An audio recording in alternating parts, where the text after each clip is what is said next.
Assalamualaikum warahmatullahi wabarakatuh. Waalaikumsalam warahmatullahi wabarakatuh. Sebelum memulai kegiatan pembelajaran pada siang hari ini, alangkah baiknya kita berdoa terlebih dahulu. Berdoa dimulai. Berdoa selesai. Gimana nih kabarnya semuanya? Alhamdulillah, luar biasa. Allahu Akbar. Sehat semua ya? Sehat.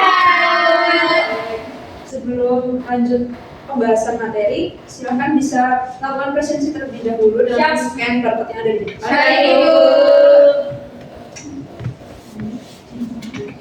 Bisa Mbak ini? Bisa, Bu. Mbak ini lagi bisa. Lagi ngerjain.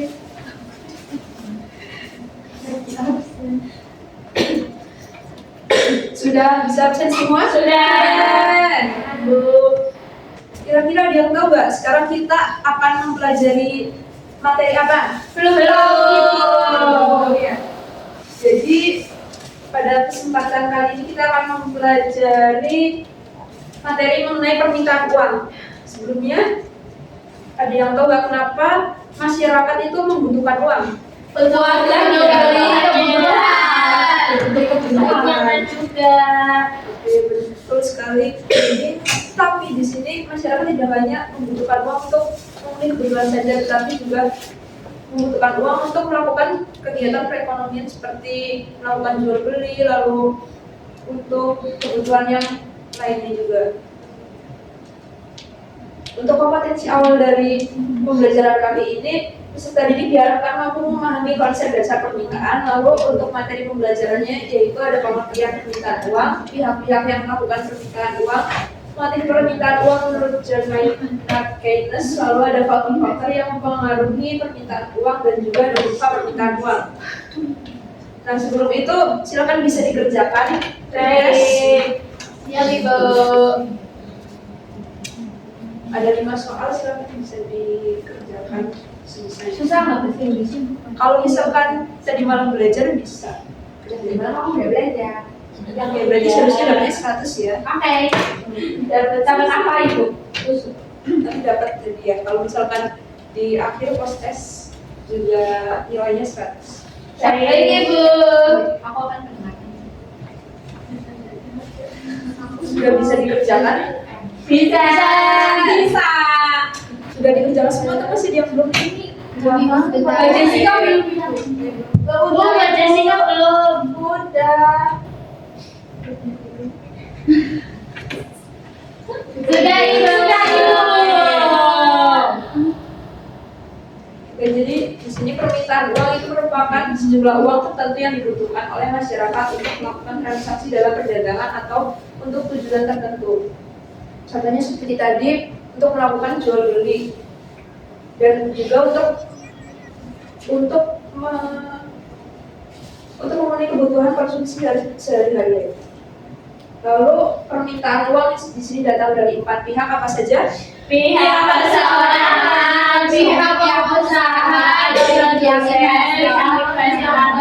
pemerintah. Permintaan uang di sini datang dari 4 pihak. Yang pertama ada pihak perseorangan atau konsumen, di mana individu atau rumah tangga di sini memerlukan uang untuk keperluan konsumsi harian, contohnya seperti untuk membeli makanan, membeli beras, dan untuk membayar transportasi dan sebagainya. Lalu yang kedua ada pihak pengusaha atau produsen, di mana pengusaha atau produsen di sini memerlukan uang untuk menjalankan aktivitas usahanya. Jadi pengusaha itu memerlukan modal untuk agar dapat perusahaannya itu berjalan dengan lancar. Lalu yang ketiga ada pihak investor atau penanaman modal, di mana investor di sini membutuhkan uang atau likuiditas untuk melakukan investasi. Contohnya itu ada obligasi, lalu reksadana dan lain sebagainya. Di sini pihak investor membutuhkan uang itu agar dapat mendapatkan keuntungan. Lalu yang keempat ada pihak pemerintah, di mana pemerintah di sini dapat bertindak sebagai produsen, konsumen dan juga pengatur. Untuk pihak pemerintah yang dapat bertindak sebagai produsen di sini, pemerintah ini bertindak sebagai penyedia layanan ataupun jasa kepada masyarakat yang membutuhkan, contohnya seperti Pertamina, lalu ada PLN dan lain sebagainya. Lalu pemerintah bertindak sebagai konsumen, di mana pemerintah ini pastinya melakukan pembangunan ya, kayak melakukan pembangunan jalan, infrastruktur, pabrik dan lain sebagainya. Pemerintah di sini membutuhkan bahan baku dan juga membutuhkan tenaga. Dalam hal ini pemerintah bertindak sebagai konsumen.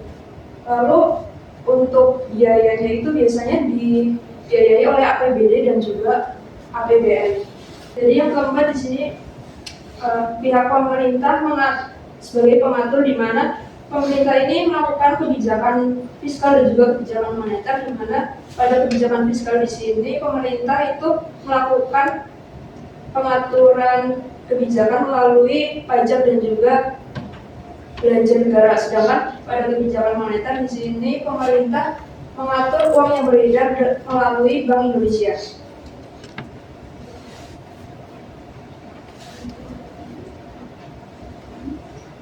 Lalu dalam analisis John Maynard Keynes, di sini masyarakat melakukan permintaan uang untuk memenuhi 3 keinginan, yaitu yang pertama, permintaan uang untuk tujuan transaksi, artinya uang di sini dibutuhkan untuk membayar pembelian-pembelian yang akan mereka lakukan. Permintaan untuk motif ini bergantung pada tingkat pendapatan. Contohnya seperti membeli makanan ini ya di depan, lalu membeli kebutuhan yang dibutuhkan untuk konsumsi harian.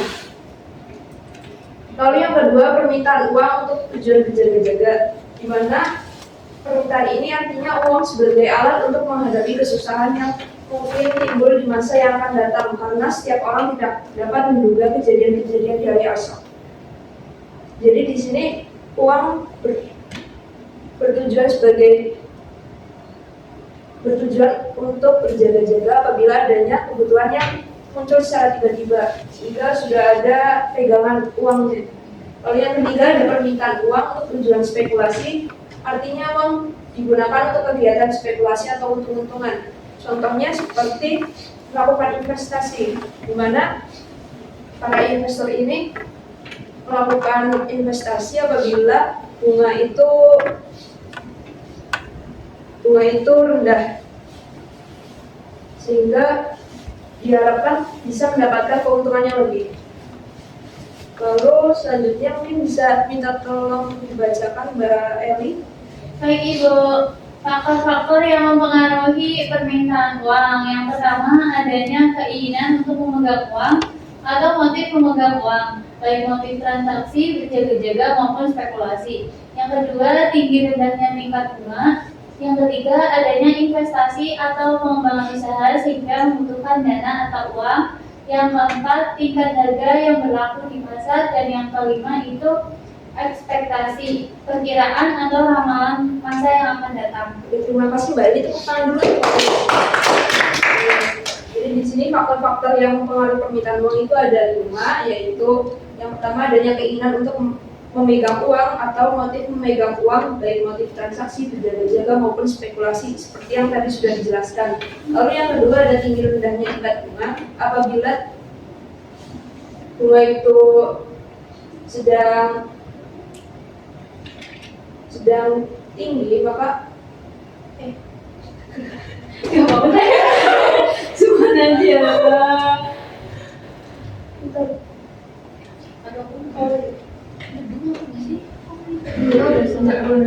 mendung. Terus? Mendung. Mau pulang. Yang kedua adanya tinggi rendahnya tingkat bunga. Apabila bunga itu sedang tinggi, maka masyarakat itu cenderung untuk menyimpan uangnya dalam bentuk aset seperti obligasi, reksadana atau lain sebagainya dengan harapan dapat mendapatkan keuntungan. Sedangkan apabila tingkat bunga itu sedang rendah, maka masyarakat itu cenderung untuk menyimpan uangnya dalam bentuk uang bunga ini. Lalu yang ketiga adanya investasi atau pengembangan usaha sehingga membutuhkan dana atau uang. Jadi dalam mengembangkan usaha itu pastinya membutuhkan modal ya, agar usaha itu dapat berjalan dengan lancar maksimal. Lalu yang keempat adanya tingkat harga yang berlaku di pasar. Jadi apabila beras contohnya yang tadinya harganya 20.000 terus habis itu naik menjadi 25.000, itu pastinya juga mengaruhi faktor permintaan uang. Lalu yang kelima, ada ekspektasi di mana perkiraan atau ramalan masa yang akan datang. Next, selanjutnya ada kurva permintaan uang, di mana kurva permintaan uang untuk transaksi dan berjaga-jaga di sini dipengaruhi oleh pendapatan nasional. Semakin tingginya pendapatan, maka semakin besar pula permintaan uang untuk kedua tujuan tersebut. Sementara itu, pada saat pendapatan sebesar BA di sini, maka jumlah uang yang diperlukan untuk transaksi dan berjaga-jaga sebesar MA. Tetapi bila pendapatan nasional itu sebesar YB, maka uang yang diperlukan itu juga sebesar YB. Di sini dapat disimpulkan bahwasanya semakin tingginya pendapatan, maka semakin tinggi pula permintaan uang. Selanjutnya ada permintaan uang untuk spekulasi, di mana semakin tinggi tingkat bunga itu sebesar IA, maka semakin kecil juga permintaan uang itu sebesar MA. Tetapi sebaliknya, apabila semakin rendah tingkat bunga, semakin besar juga permintaan uang. Ini LP pada gambar di sini menunjukkan kurva preferensi likuiditas. Mungkin sampai di sini ada yang ingin ditanyakan? Ibu lanjut ya. Jadi di sini ada video pembelajaran yang silakan bisa disaksikan terlebih dahulu.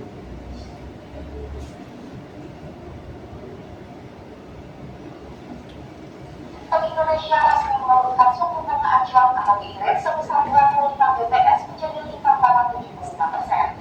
Emangnya apa sih suku bunga acuan atau BI rate ini? Jadi, BI rate adalah suku bunga yang ditetapkan oleh Bank Indonesia sebagai tatanan lembaga keuangan di seluruh Indonesia. BI rate mempengaruhi suku bunga pinjaman, simpanan, bahkan investasi. Penurunan 25 basis point menjadi 5,75% di tahun 2025 ini adalah kabar baik dan menguntungkan baik untuk pelaku usaha maupun masyarakat umum. Pertanyaan selanjutnya, bagaimana mekanisme dampaknya? Selanjutnya, kita akan membahas tentang pengaruh penurunan suku bunga pada pinjaman dan juga kredit. Jadi, ketika suku bunga turun, bunga pinjaman atau kredit perbankan juga cenderung turun. Hal ini merupakan kabar baik ya buat sobat sipil yang sedang berencana akan meminjam uang, misalnya untuk mengembangkan usahanya. Karena dengan bunga yang lebih ringan, otomatis berpengaruh kepada cicilan yang lebih terjangkau. Hal ini juga berlaku sebaliknya. Jika suku bunga kredit perbankan tinggi, kita sebagai masyarakat pasti jadi mikir-mikir dulu masih kalau mau meminjam uang ke bank karena bunganya yang terlalu tinggi. Namun, suku bunga BI turun tidak menjadi angin segar nih bagi yang lebih suka menabung atau punya deposito. Karena penurunan suku bunga BI bisa bikin bunga tabungan kamu ikut menurun juga. Hal ini berarti keuntungan menyimpan uang di bank akan lebih berkurang. Jadi penting ya untuk mempertimbangkan langkah alternatif seperti investasi lain atau bahkan membuka usaha jika BI rate sedang turun. Oke, jadi tadi sudah dijelaskan pada video tersebut bahwasanya jika suku bunga itu sedang tinggi, maka dapat menguntungkan bagi para investor. Sedangkan jika suku bunga itu turun, maka jadi angin tidak segar bagi para investor. Selanjutnya, Ibu punya games nih. Games apa Ibu? Cara bermainnya di sini ada tanda start yang merupakan tanda dimulainya permainan. Lalu di sebelah tanda start merupakan soal pertama. Jadi ini kayak bentuknya sebuah kartu gitu, di satu kartunya ada dua bagian. Lalu di jawaban, tanda jawaban itu ada pada warna yang sama warna soal. Jadi misalkan soalnya itu warna coklat ya, jawabannya juga warna coklat. Lalu di sebelahnya, lalu ditumpuk di atas soal. Di sebelah jawaban itu merupakan soal lanjutan yang nantinya akan dikerjakan hingga menemui tanda finish. Untuk bentuknya itu seperti mungkin ya, contohnya itu seperti ini. Oke, Ibu, sekarang Ibu dibagi berapa kelompok Ibu? Dibagi menjadi dua kelompok, yang depan kelompok satu, belakang kelompok dua. Oke, Ibu. Udah, Bu. Bisa maju ke depan. Jujur boleh kelompok satu, boleh. Baik, Bu. Kelompok.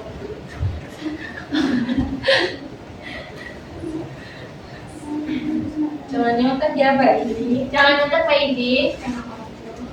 Mbak Jessica nyontek Mbak. Jangan nyontek ya.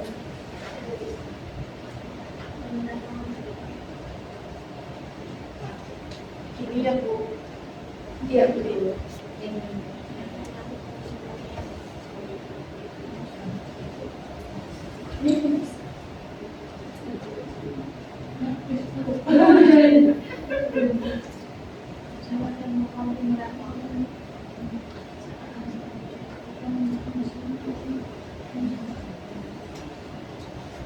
Rokok dulu ada kesulitan atau tidak?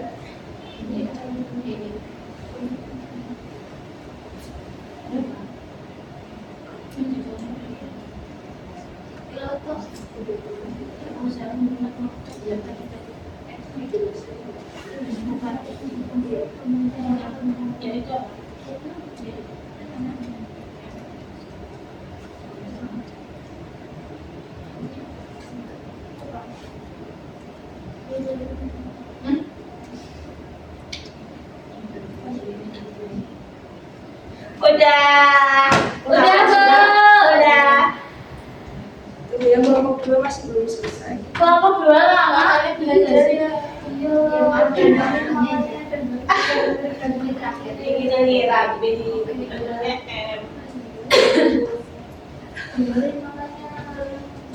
Mbak Indi cariannya udah sembuh. Mbak ini lagi sakit ya Mbak? Tidak, Bu. Saya sehat walafiat.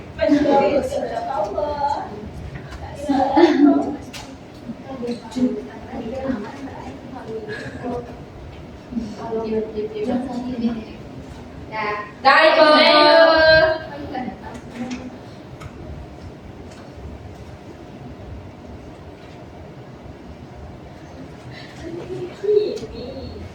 Sudah belum balik ya?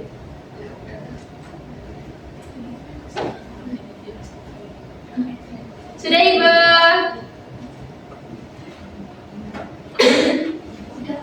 Sudah, Ibu. Udah. Kita bisa kembali ke tempat duduk masing-masing. Untuk perwakilan kelompok bisa membaca. Mbak Indi. Ye.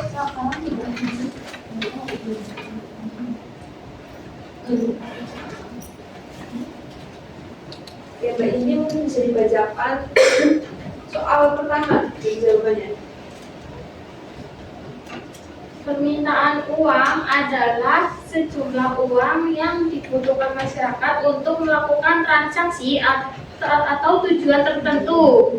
Oke, betul ya? Betul. Oke. Pihak yang melakukan permintaan uang pengusaha, Oke, betul. Baru nomor 3 Mbak ini. individu memerlukan uang untuk memenuhi kebutuhan konsumsi harian. Betul? Betul. Pengusaha memerlukan uang untuk menjalankan kegiatan usaha. Selanjutnya, fungsi pemerintah melakukan permintaan uang yaitu sebagai produsen, konsumen, dan mengatur ekonomi. Betul. Tokoh yang mengemukakan teori permintaan uang modern, John Maynard Keynes.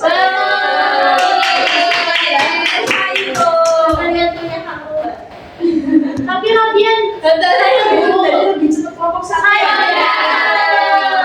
Juara 1 kelompok 1, juara 2 kelompok bisa kembali. Selanjutnya Ibu punya post test. Bisa Ibu. pakainya quiz.com. Pakai Ibu.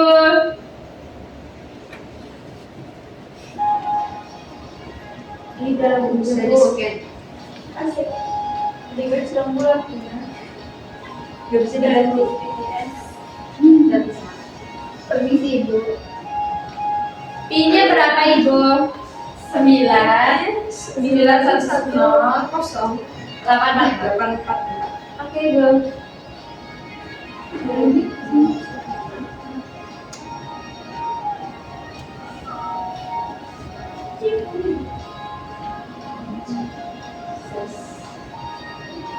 Ini baru 2 nih. Ayo Mbak, ini udah masuk belum? lupa masuk ke medical.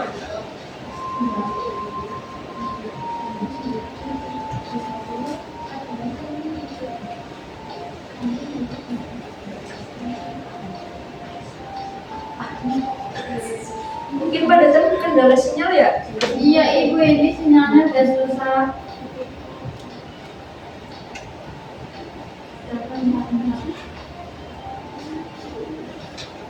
Ayo mbak yang lain masuk. Ibu mulai ya? Sudah dimulai saja.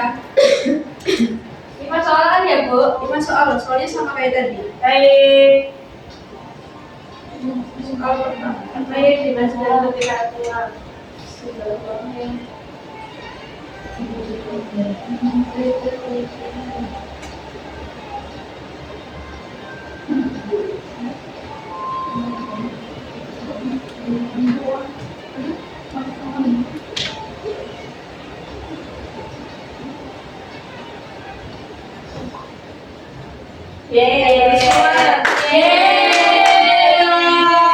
Lanjut soal kedua.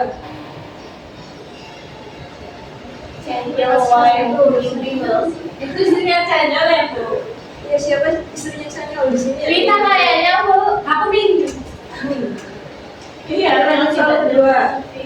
Pihak berikut ini yang tidak termasuk dalam pihak yang akan meminta uang. Iya betul, baik ya.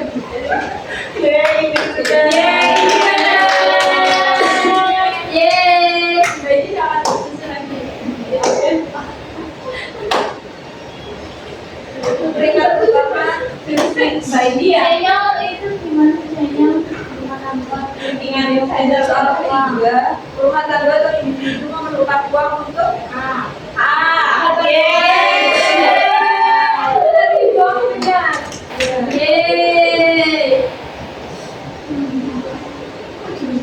peringkat pertama masih Detik. Lanjut Oh my God. soal berikutnya dalam teori Keynes, motif permintaan uang yang benar ya Mbak?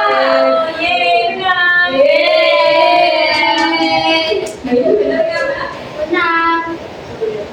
Jadi udah paham semua ya materinya. Sudah. Peringkat pertama masih tipis. Bukan juga tapi di. Oke, satu soal terakhir nih. Kalau bukan yang ada permintaan uang untuk tercapai. Tingkat berapa? Salah. Tingkat berapa?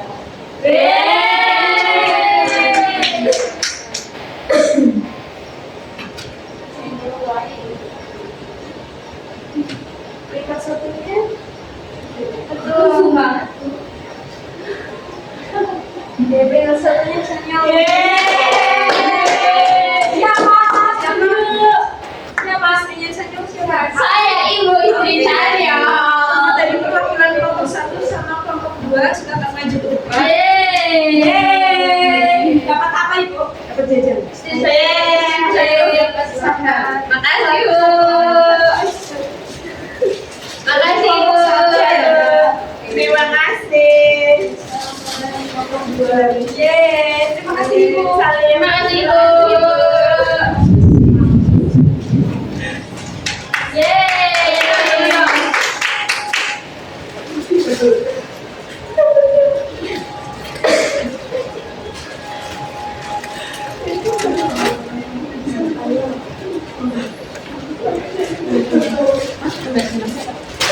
Oke, tadi sudah dijelaskan materi mengenai permintaan uang apa saja. Pihak-pihak yang harus melakukan Konsumen, produsen, pemerintah, usaha.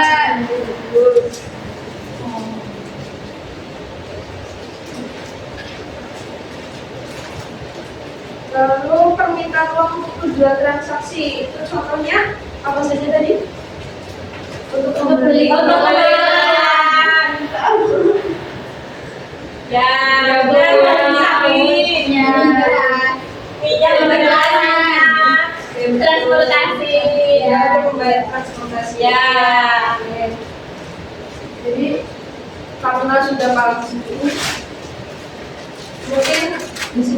tugasnya untuk bisa dikerjakan di rumah. Oke, Ibu. Tugasnya individu ya dikerjakan. Ini kapan, Bu? Minggu depan. Oke, Ibu. Carilah 5 contoh permintaan uang dalam kehidupan sehari-hari di lingkungan sekitar kalian. Nanti dikerjakan di selembar kertas ya ditulis tangan. Diulang minggu depan. Siap, Ibu. Ada yang ingin ditanyakan?